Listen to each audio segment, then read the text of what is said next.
Hello guys, ഇന്ന് ഓണത്തിൻ്റെ തലേന്നാണ്. ഇന്ന് പൂരാടാണ്. അപ്പം നാളെ ഉത്രാടാണ്. അപ്പം ഉത്രാടവും തിരുവോണവും നമുക്ക് മലയാളികൾക്ക് എത്ര സ്പെഷ്യലായിട്ടുള്ള ദിവസമാണെന്ന് ഞാൻ പറയാതെ തന്നെ നിങ്ങൾക്കറിയാം. അപ്പോൾ നാളത്തേക്ക് വേണ്ടിയിട്ടുള്ള ഒരു പ്രിപ്പറേഷൻസ് നമ്മൾ ഇന്ന് തുടങ്ങുന്നുണ്ട്, വീട്ടിൽ ഇന്ന് തുടങ്ങുന്നുണ്ട്. അപ്പോൾ അതിൻ്റെ ഒരു വ്ളോഗാണ് നിങ്ങൾ ഇന്ന് കാണാൻ പോകുന്നത്. So let's start the video. അങ്ങനെ ഇപ്പോൾ അടുക്കളയിൽ ലഞ്ച് പ്രിപ്പറേഷൻ നടന്നുകൊണ്ടിരിക്കുകയാണ്. ഇന്ന് കുറച്ച് സ്പെഷ്യലായിട്ട് നെയ്ച്ചോറ് വെക്കാനാണ് വിചാരിച്ചത്.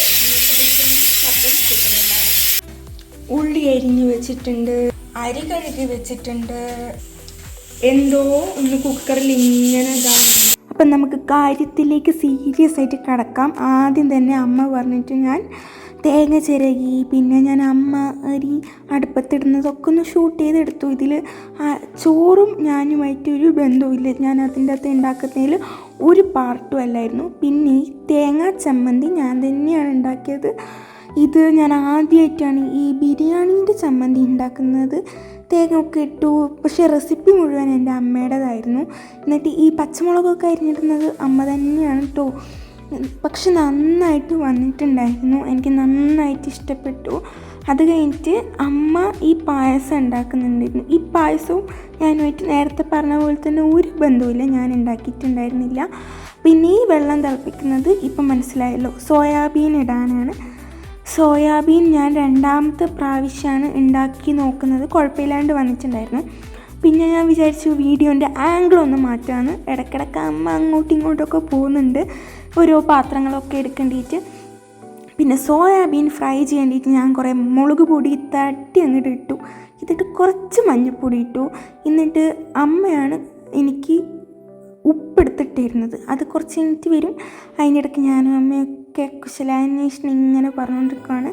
ഉപ്പിടുന്നുണ്ട്, അതിൻ്റെ ഇടയ്ക്ക് ഞാനെന്തോ ചെയ്യുന്നുണ്ട്, അതൊന്നും എനിക്ക് മനസ്സിലാക്കിയില്ല. പിന്നെ വെളിച്ചെണ്ണമൊക്കെ ഇട്ടിങ്ങനെ നമ്മളിങ്ങനെ കുഴച്ച് ഇങ്ങനെ എൻ്റെ കൈ കടയുന്ന വരെ ഞാൻ കുഴച്ചിട്ടുണ്ടായിരുന്നു. അത് കഴിഞ്ഞിട്ട് ഞാൻ വലിയ ഫാഷൻ ഷോ ഒക്കെ ഇറക്കിയിട്ട്, പക്ഷേ അതങ്ങ് സെറ്റായില്ല. എന്നിട്ട് ഞാൻ ഇത് ഫ്രൈ ചെയ്യേണ്ടിയിട്ട് അടുപ്പത്ത് ചീനച്ചട്ടി വെച്ചിട്ട് ആദ്യം ഞാൻ കുറച്ച് നെയ്യ് ഇട്ടു. കുറച്ചധികം നെയ്യ് ഇട്ടിട്ടുണ്ടായിരുന്നു. ഞാനൊന്ന് വെറൈറ്റി പിടിച്ചതാണ്. നെയ്യ് ആ സ്പൂണിൻ്റെ അകത്തുനിന്ന് ഇങ്ങനെ വിട്ട് വരുന്നുണ്ടായിരുന്നില്ല. അപ്പോൾ ഞാൻ കുറേ ഇങ്ങനെ കുടഞ്ഞ് ഇങ്ങനെ അതിൻ്റെ അകത്ത് ഇട്ടു. ഇതൊക്കെ എൻ്റെ സീരിയസ്നെസ് ആയിട്ടുള്ളൊരു ഫേസാണ് നിങ്ങൾ കാണുന്നത്, ഒരു കാര്യമില്ലാണ്ട് സീരിയസ്നെസ് ആയിട്ട് ഇടുന്ന ഫേസ്. അത് കഴിഞ്ഞിട്ട് ഞാൻ എന്തൊക്കെയോ അവിടുന്ന് അത് സൈഡിൽ നിന്ന് വെച്ചൊക്കെ ചെയ്യുന്നുണ്ട്, എന്താണെന്ന് എനിക്കും മനസ്സിലായിട്ടില്ല. പിന്നെ അമ്മ എന്തൊക്കെയോ ചെയ്യുന്നുണ്ട്, അത് നമ്മൾ മൈൻഡ് ചെയ്യണ്ട.